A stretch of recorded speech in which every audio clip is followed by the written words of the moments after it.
Des villes comme Milan adoptèrent des politiques encore plus strictes. Dès les premiers cas de peste, les maisons affectées étaient murées, condamnant parfois les malades à mourir à l'intérieur. Ces mesures drastiques, bien qu'inhumaines, furent efficaces pour contenir la maladie dans certains cas.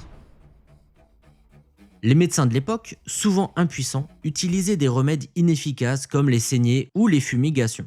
Le fameux costume de médecin au bec d'oiseau, qui apparaîtra plus tard au XVIIe siècle, est souvent associé à la peste noire, bien que ce soit une confusion historique. Ce masque était conçu avec un long bec contenant des herbes aromatiques et des substances parfumées, comme la lavande ou le camphre, supposés purifier l'air et protéger les médecins des miasmes que l'on pensait être à l'origine des maladies.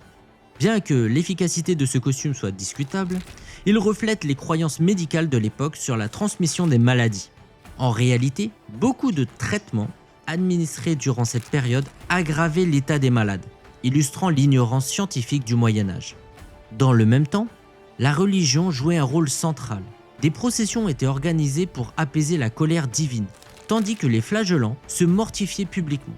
Ces groupes de pénitents, parcourant villes et campagnes, se fouettaient violemment le dos en expiation collective des péchés, perçus comme ayant attiré la colère divine sous forme de la peste. Leur passage, bien qu'impressionnant, avait souvent un effet contraire. Les rassemblements massifs et les conditions sanitaires précaires lors de leurs processions contribuaient encore davantage à la propagation de la maladie.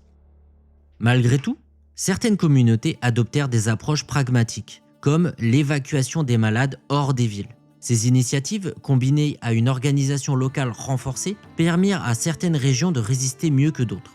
Les survivants, porteurs d'une immunité naturelle, formèrent la base d'une nouvelle génération plus résistante à la maladie.